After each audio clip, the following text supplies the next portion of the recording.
ये घटना तब की है जब वो कॉलेज में एमएससी की पढ़ाई कर रही थी। वो उस समय वहाँ के गर्ल्स हॉस्टल में ही रहा करती थी। परीक्षा से पहले वो और उसकी कुछ सहेलियां लाइब्रेरी में पढ़ाई कर रही थी। पढ़ाई करते हुए रात के 12:30 बज चुके थे। उस लाइब्रेरी में वो केवल 6 लड़कियां ही थी। लाइब्रेरी में सन्नाटा छाया हुआ था, सारा हॉस्टल एकदम शांत था। तभी उनमें से एक लड़की ने कहा कि बस यार, पढ़ पढ़ के बोर हो गए हैं, क्यों ना कोई खेल खेले, जिससे दिमाग भी फ्रेश हो जाएगा और नींद भी आ जाएगी। सब उसकी बात से सहमत हो गए। उनमें से एक लड़की, जिसका नाम पूजा था, वो बोली कि चलो हम सब किसी आत्मा से बात करते हैं।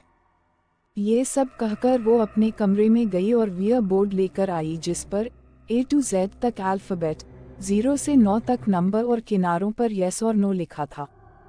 पूजा ने बोर्ड के चारों किनारों पर 4 मोमबत्तियां जलाए और फिर लाइब्रेरी की सारी लाइट बंद कर दी। फिर उसने सिक्का बोर्ड के बीच में रख दिया। उनमें से 2 लड़कियां तो डर के मारे अपने कमरे में चली गई और बाकी चारों ने उस सिक्के पर एक एक अंगुली रख दी। फिर पूजा ने कहा कि कोई डरना मत और यहाँ से उठना मत, वरना आत्मा नाराज हो जाएगी। अब पूजा बोलने लगी, अगर यहाँ पर कोई आत्मा है तो प्लीज़ हमसे बात करो। लाइब्रेरी में अजीब सा सन्नाटा और अंधेरा छाया हुआ था। अचानक लाइब्रेरी में कहीं से कुछ आवाज़ आई।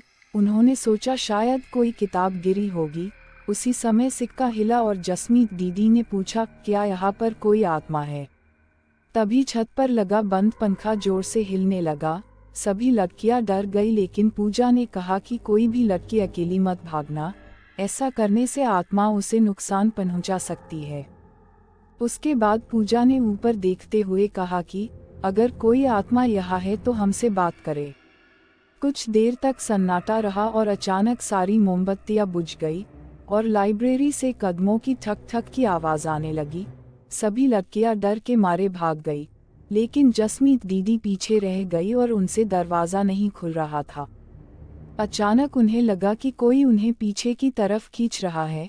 वो जोर जोर से रोने और चिल्लाने लगी। उनकी आवाज़ सुनकर हॉस्टल की सारी लड़कियां जाग गई और उठकर लाइब्रेरी की तरफ दौड़ी। हॉस्टल की वार्डन और सभी लड़कियों ने मिलकर दरवाज़ा खोला और दीदी को बाहर निकाला। इस घटना के बाद उन्हें आज तक लाइब्रेरी के डरावने सपने आते हैं और वो आज तक उस घटना को नहीं भूली। तो दोस्तों, इसी के साथ हमारी आज की कहानी यहीं पर ख़त्म होती है। तो दोस्तों, उम्मीद है कि हमारी आज की ये कहानी आपको ज़रूर पसंद आई होगी।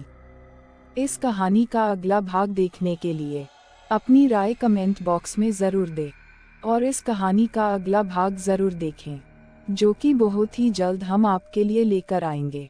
अगर आपको इसी तरह की डरावनी कहानियाँ पसंद है तो प्लीज़ हमारे इस YouTube चैनल को सब्सक्राइब ज़रूर करें और बेल आइकॉन प्रेस करें, ताकि हमारी अगली कहानी की नोटिफिकेशन आप तक सबसे पहले पहुंचे और आप उसका आनंद ले सके।